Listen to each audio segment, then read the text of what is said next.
All right, a good Wednesday evening out there to everybody. We got some work to do breaking down what's going to be happening over the next several days. There are a couple rounds of thunderstorms that have to be watched. One later tomorrow night into early on Friday, and then another, as I talked about last night, at some point later Sunday, perhaps as early as the afternoon, but probably more likely at some point during the evening or overnight into early on Monday morning. Right now, it is tranquil outside. Not much happening. We've just got mostly clear skies.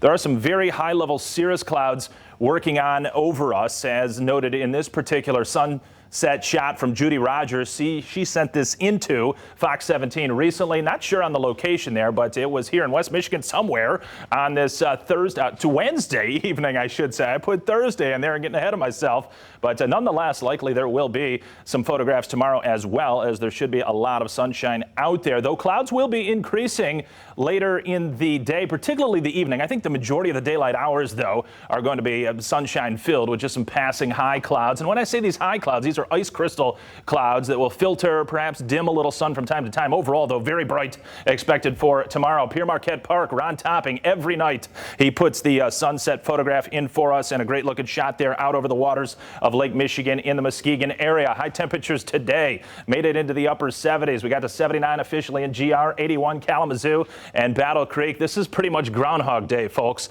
Monday, Tuesday, Wednesday, the same situation. Tomorrow, though, will not be the same situation. Warmer air blowing in from the west. It's going to carry us well into the 80s for highs tomorrow. Temperatures right now dipping back into the mid to upper 50s along the southern lakeshore. A lot of us still, though, squarely in the 60s. This is the area of warmer air I'm watching from Minneapolis to Des Moines. It is working slowly in our direction. Of course, we're getting into the overnight period, so it's not going to be warming up. It's actually cooling off, but you get the idea. It's that pocket of air that has the potential to warm up, and it will again tomorrow right atop us, or at least the eastern extent of it, and that's why we do get several degrees warmer for Thursday. Winds on the light side, very calm along the lakeshore. That's why some of our coolest readings are in that South Haven to Benton Harbor zone. Once again, at the current time, we're down to about 51, 52 or so in GR overnight. But again, I've pointed out recently, look at the sunset now at 6:03.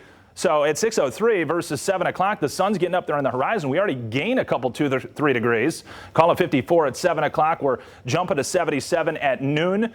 And then 86, so a pretty good surging of these temperatures as we go through the afternoon. Mostly sunny skies for a lot of hours. That next category of clouds you call partly cloudy, so perhaps there could be a couple phases where these high clouds do become prominent enough to deem it partly cloudy out there.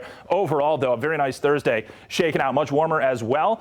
And it stays comparably as warm, 86, 87 on Friday. Storm potential, though, overnight Thursday into Friday morning. So we got to watch that. I think around midnight to say 8 in the morning on Friday. Could be some gusty storms. But the reality is that they're going to be coming through here in the early morning period. That's not the prime time for strong or severe weather. However, storms that develop later tomorrow afternoon over Iowa, move into southern Wisconsin and Illinois, there's some potential we could get even a derecho to form out there and then start to move off to the east and the southeast. If that happens, they tend to hold together better than the models suggest. So that's something we got to watch throughout the day tomorrow. Nothing set in stone, but the stronger that complex becomes out in Iowa tomorrow, the better potential it has to roll into West Michigan at some point overnight. Right now, the most likely scenario is probably, as I've been calling it, some gustier thunderstorms with heavier downpours in the overnight period leading into Friday morning. Temperatures all over the place. I have nudged these up significantly from yesterday. 82 Saturday. How about 87 on Sunday as we jump up big time ahead of another area of low pressure